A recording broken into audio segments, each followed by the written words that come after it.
Բարև ձեզ, Շանթ Գյումրիի եթերում լրատվության ժամ է, այսօր հոկտեմբերի 3-ն է, օրն ուրբաթ։ Սեպտեմբերի 29-ից հոկտեմբերի 11-ը Միացյալ Նահանգների մաքսային և սահմանային պաշտպանության ծառայության թիմը կաշխատի Հայաստանի սահմանապահ ուժերի հետ։ Այդ մասին հաղորդագրություն է տարածել Հայաստանում Միացյալ Նահանգների դեսպանությունը։ Ամերիկայի մաքսային և սահմանային պաշտպանության ծառայության թիմը կաշխատի Հայաստանի սահմանապահ ուժերի հետ իրականացնելու կարողությունների գնահատում և բացահայտելու բարելավման կարիք ունեցող ուղղությունները, բացերի հնարավորությունների վերլուծության գործընթացի միջոցով։ Այս վերլուծական մեթոդաբանությունը, որը հաջողությամբ կիրառվել է այլ վայրերում, կօգնի ամրապնդել սահմանների անվտանգությունը, հստակեցնելով ռազմավարական ներդրումներ պահանջող ուղղությունները,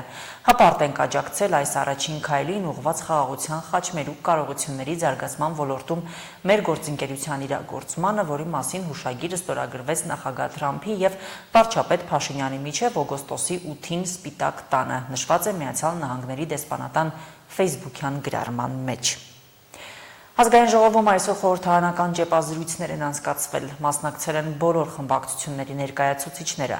Պատգամավորներին ուղղված հարցերն առնչվել են վերջին օրերի քաղաքական զարգացումներին, այդ թվում ներքաղաքական գործընթացներին։ Ունեք տեղեկություններ, վարչապետ Փաշինյանը Ալիևից ճշտեց, թե ինչն է նկատի ունի, երբ Հայաստանի ինքնիշխան տարածքը անվանում է Զանգեզուրի միջանցք։ Ես վստահ եմ, դուք տեսել եք երեկվա հանդիպման ավարտին հրապարակված մամուլի հաղորդագրությունը, որը նույնական էր հրապարակել ինչպես Հայաստանի Հանրապետության վարչապետի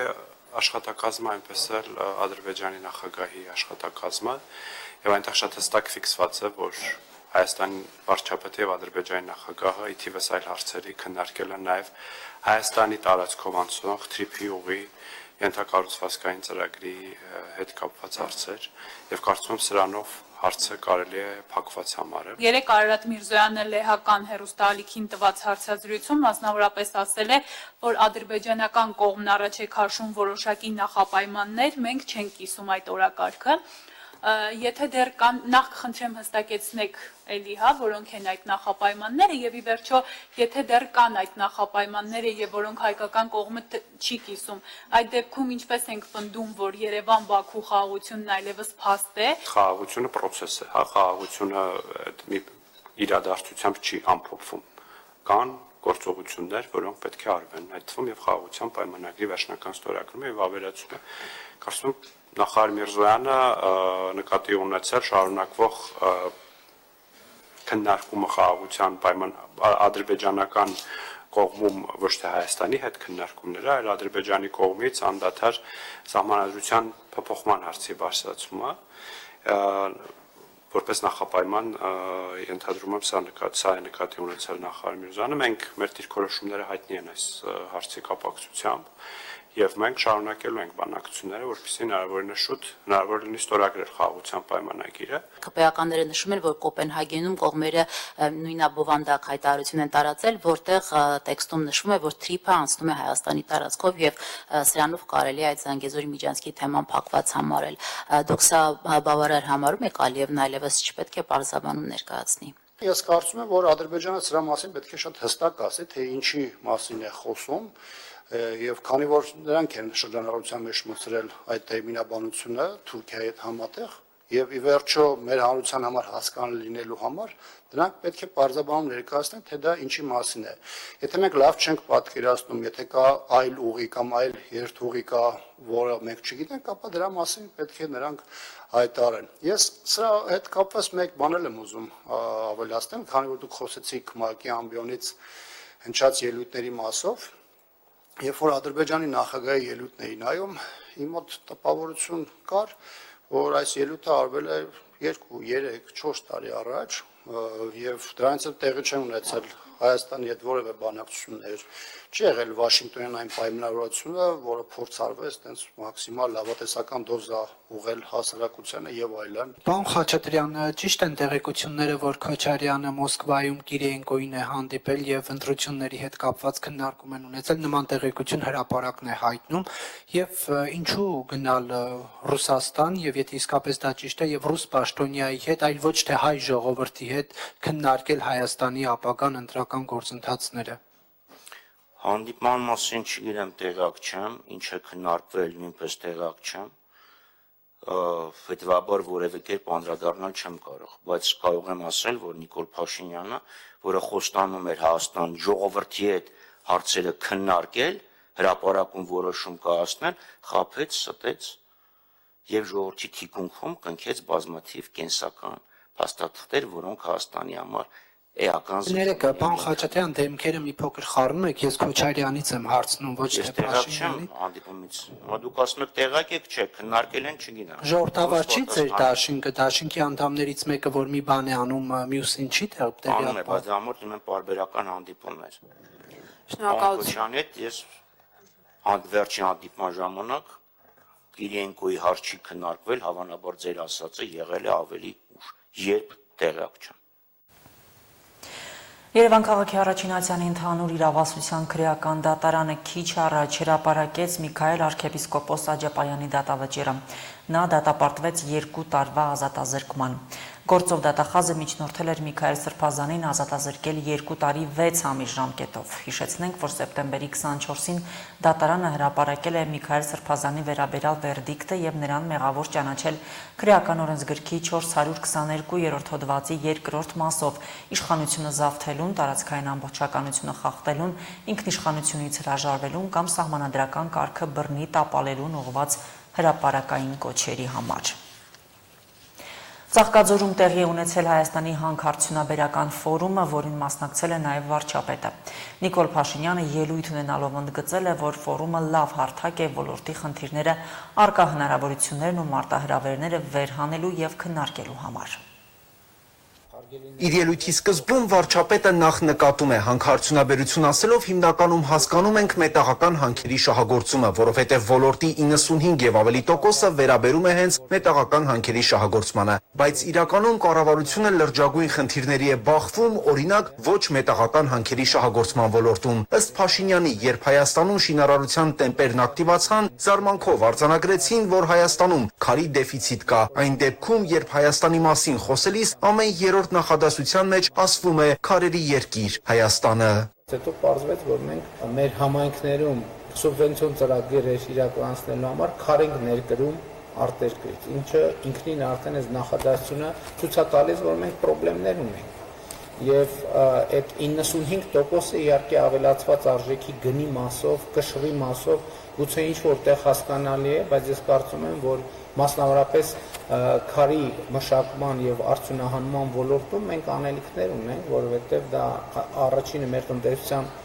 պոտենցիալն է եւ երկրորդը մեր երկրի կոլորիտը մեր երկրում ներկայացնելու հնարավորությունն է, ինչը մենք այդքան էլ լավ չենք անում։ Այս համատեքստում վարչապետը կիսվեց վերջերս Չինաստան կատարած իր այցի մի տպավորությամբ։ Նիկոլ Փաշինյանին շատ է զարմացրել, որ Չինաստանում շատ տարածված երևույթ է երկրում առկա քարերից քարի հուշարձանների գոյությունը։ Դրանք ըստ նրա շատ գեղեցիկ են եւ բնակավայրերին կոլորիտ են հաղորդում։ Պատկերացրեք, մենք ոչ միայն շինարարության համար քար չունենք մեր երկրում, չնայած քարի երկիր ենք, բայց մեր Հայաստանի 60%-ը երևի տուֆից է պատրաստված, բայց մենք տուֆին մեր հարգանքի турքը նորմալ չենք էլ մատուցում եւ տուֆի արձան կամ մոնումենտ չունենք նույնիսկ եւ որոշեցինք, որ անպայման առաջիկայում Արթիկ համայնքի հետ մենք այս բացը կլրացնենք եւ համայնքներում սա նախ բնության հետ հաղորդակցվելու շատ կարևոր ձև է եւ նաեւ արժևորելու եւ նաեւ մեր ուշադրությունը հրավիրելու եւ նաեւ մեր խոսույթները մեր իրականության հետ համապատասխանեցնելու։ Վարչապետը պարզաբանեց, ոչ թե նկատի ունի, որ Հայաստան քար չպետք է ներկրվի, այլ խոսքն այն մասին է, որ Հայաստանի տնտեսությունը պետք է զարգանա բյուջեի ներդրումներով, ինչը հետո են պարզել, որ իրականում ներմուծման վրա է օգտագործվում։ Այս համատեքստում Փաշինյանը շատ է կարևորում նաև ոլորտի թափանցիկությունը եւ պրոֆեսիոնալությունը, որովհետեւ ըստ նրա քարի ոլորտում էլ առկա խնդիրների պատճառներից մեկը ոչ թափանցիկությունն է եւ գիտելիքի վրա ներդրումների քչությունը կամ բացակայությունը։ Կառավարության ղեկավարի խոսքով Հայաստանի կառավարությունը լուրջ խնդիրներ ունի նաև ավազի արդյունահանման ոլորտում, որովհետև երբ վճռական քայլերի գնալու տրամադրվածություն են ունենում շինարարության ծավալների պատճառով, շատ արագ ճնշումներ են զգում ոլորտից, որովհետև պարզվում է, որ եթե ամեն ինչ ստանդարտի մեջ տեղավորեն, երկար ժամանակ Հայաստանում շինարարությունը կկանգնի։ Ավազի ոլորտում ահռելի ստվեր կա, ընդ որում ստվեր, որը ամեն օր մեր փողոցներով եւ մայրուղիներով երթևեկում է, բայց մենք այդ ստվերին հետ առնչվելու ձևերը չեն գտել եւ սա լրջագույն մարտահրավեր է։ Էլ չեմ ասում, որ մենք այդտեղ պետական անվտանգության երևույթներ տարածքային ամբողջականության խախտման խնդիրների հետ ենք առնչվում, եւ որ բարձրացնա արագ գետից մենք ավազ արդյունահանելով մեր երկրի տարածքն ենք կրճատում, ոչ թե մենք, այլ նրանք, ովքեր դա անում են, եւ մենք այստեղ էֆեկտիվ հակազդման մեխանիզմներ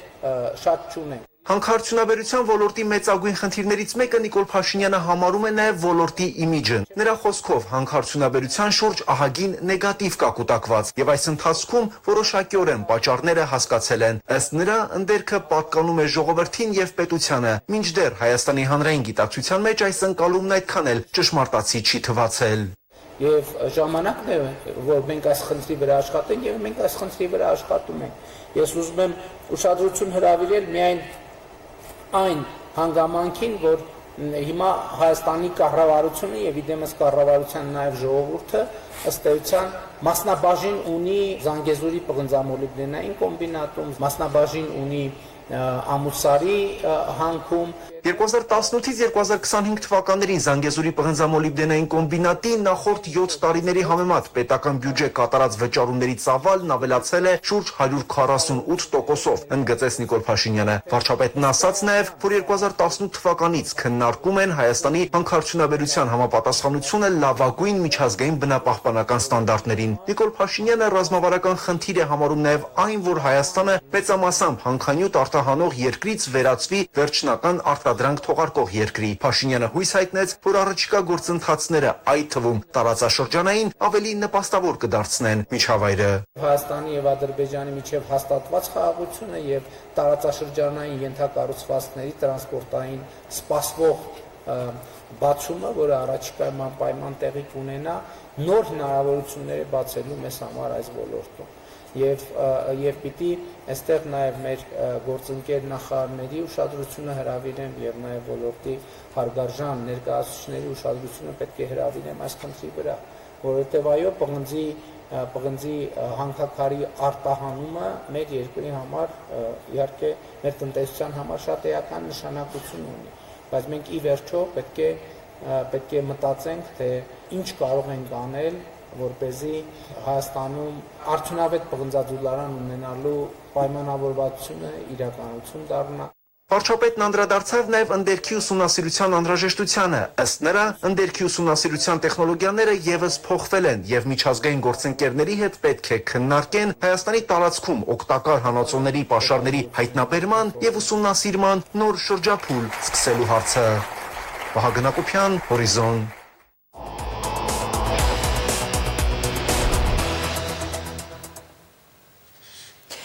Ինչու է Գյումրիում թափառողջների խնդիրը օրակարգային հարց դառնում նախընտրական շրջանում, մեկ էլ սոցիալական ցանցերում հերթական դեպքի մասին տեսանյութ երևալուց հետո։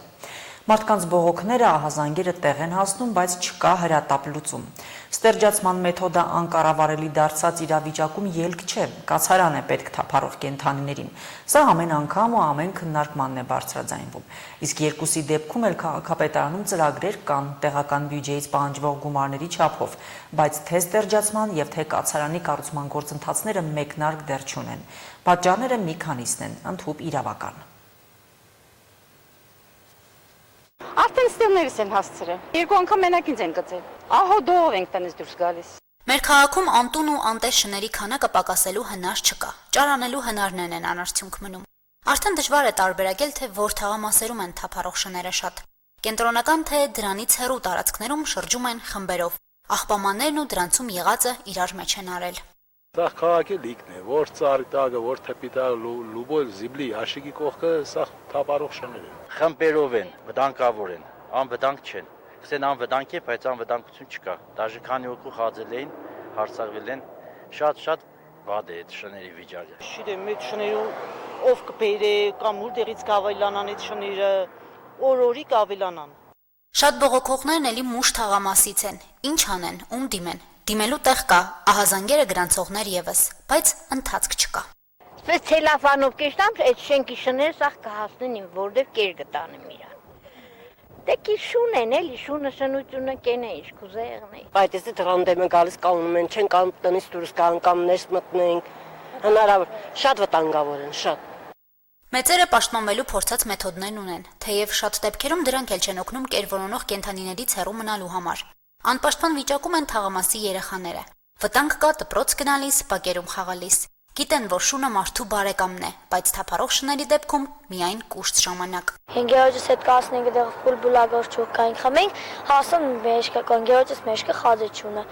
Մեգին ոդներ բռնեղս սկազել էր օսկորը սաղ կերևար։ Ստերջացումն է մնում վնասազերծման շների հարձակումներից պաշտպանվելու միակ տարբերակը, թեև մինչև հիմա մնում է անարդյունավետ։ Իրավիճակի պատկերն է հարձակումների հետևանքով տուժած մարդկանց դիմելիությունը, պոլիկլինիկաներ ու հիվանդանոցներ։ Հակակատաղության պատվաստանյութ ռաբիս վակցինան պոլիկլինիկաներում սպառվում է արագ։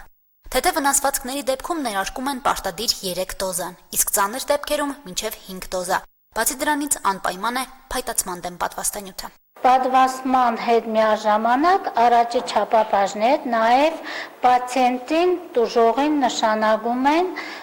փայտացումը միաժամանակ հետո պարտադիր ստանում են իրենք հակափայտացման շիճուկը։ Շատ են շանկացած դեպքերը, հա։ Գալիս են հիվանդները, հա,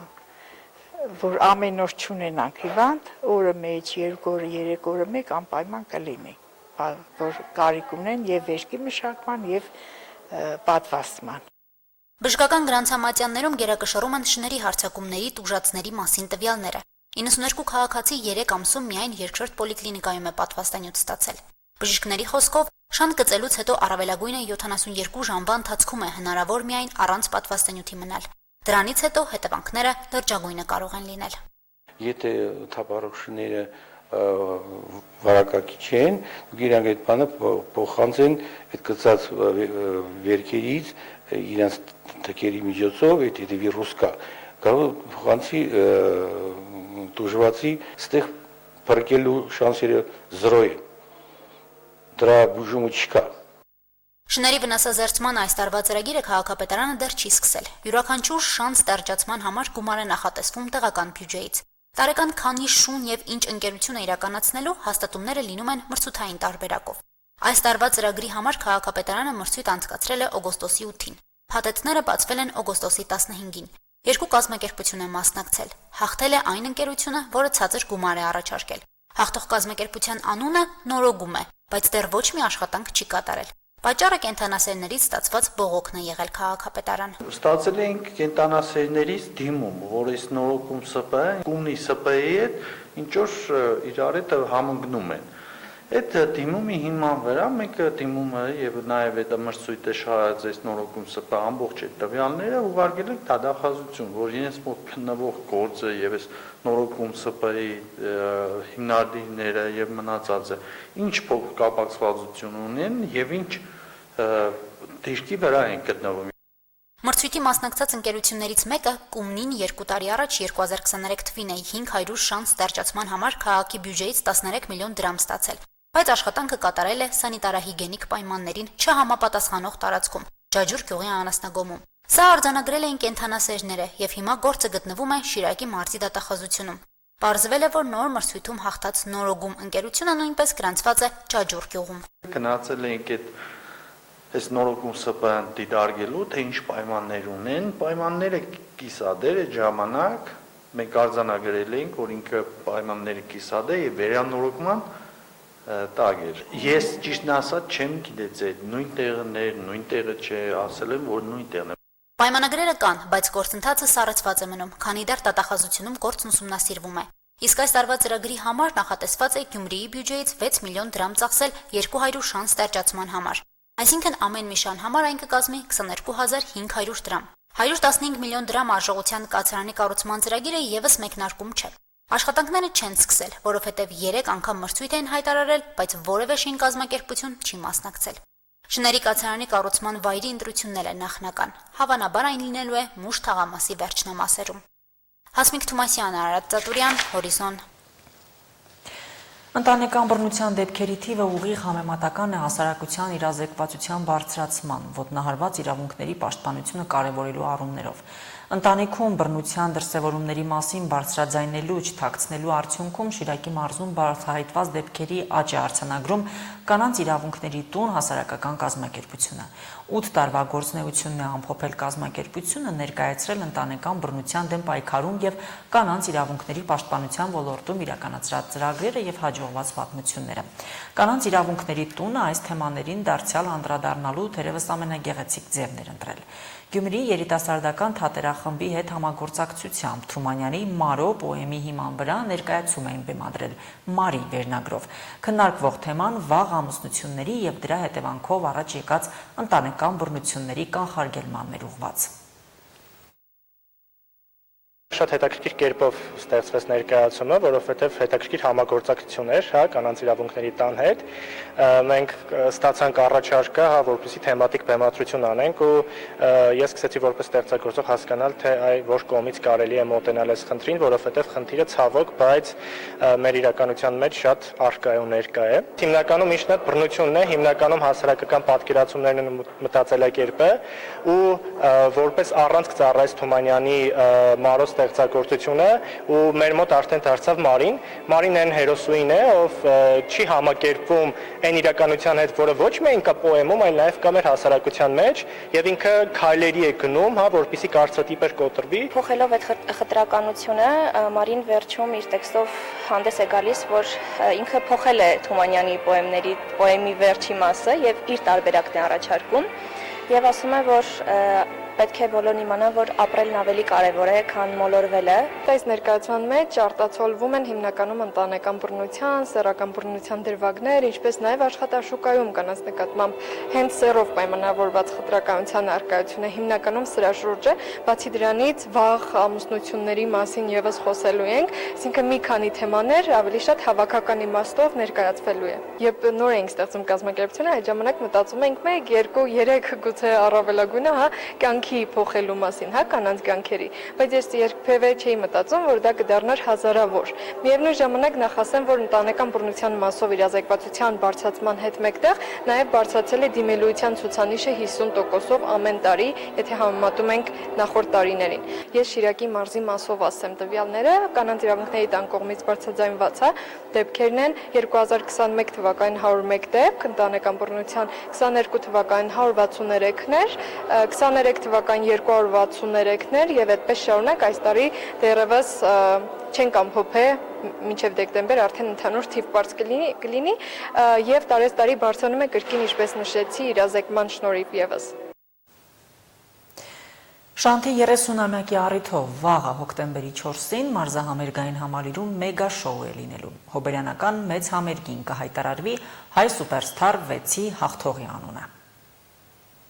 Կարեն Դեմիրճյանի անվան մարզահամերգային համալիրի մեծ դահլիճում եռուզեռ է։ Տեխնիկական կահավորման վերջին շտկումներն են անում, որ հոկտեմբերի 4-ին Շանթի հոբելյանական մեգաշոուին ամեն ինչ կազմ ու պատրաստ լինի։ Շանթի հոբելյանական 30-ամյակ լինելու պատճառով որոշեցինք անել հնարավորինս մեծ դահլիճում եւ բնականաբար Հայաստանի ամենամեծ դահլիճը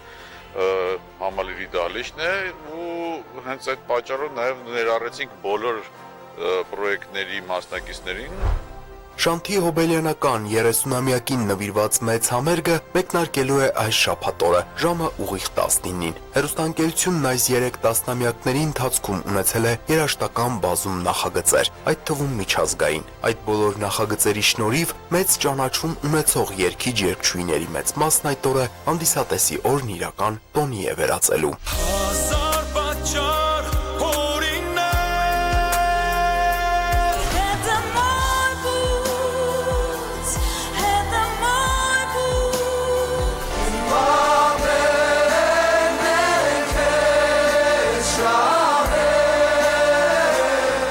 Տարիների ամբողջ փորձը այստեղ դուրս կգա, տեսնեն, այս ամեն ինչը պատրաստված է դրա համար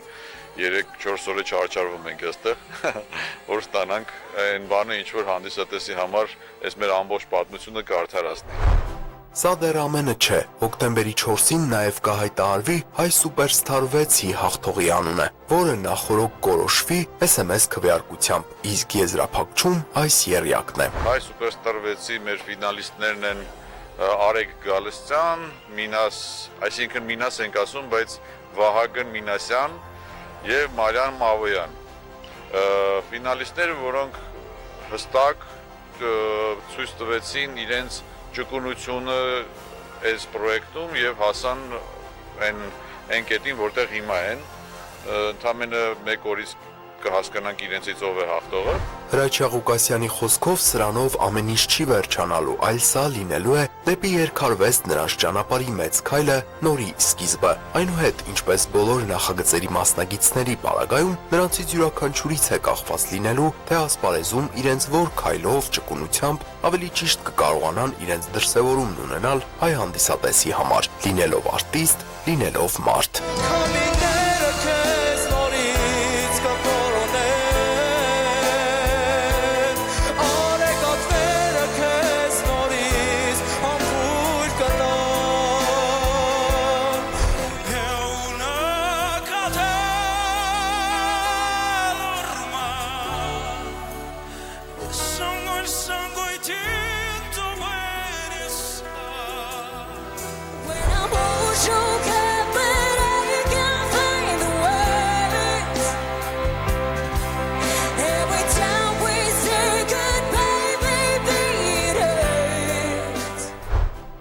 Ռեժիսորի խոսքով այս տարիների ընթացքում Շանթ հեռուստաընկերությունը կարևոր տեղ ու բացառիկ դեր է ունեցել հայ երգարվեստում, թողնելով իր պատմությունն ու արժեքը, եւ ուրեմն մեգաշոուն կարելի է համարել աստղերի, այսպես ասած, բերքահավաքը։ Այսքան աստղեր է տվել, շոուի բիզնես ասածում արդեն բավականին մեծ քանակ է կազմում Շանթի տված կադրերի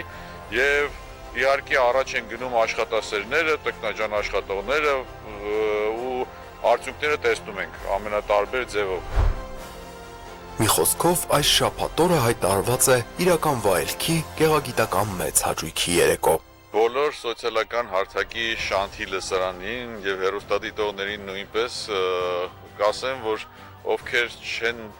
լինի համերգին ներկա, իրենց ընկերների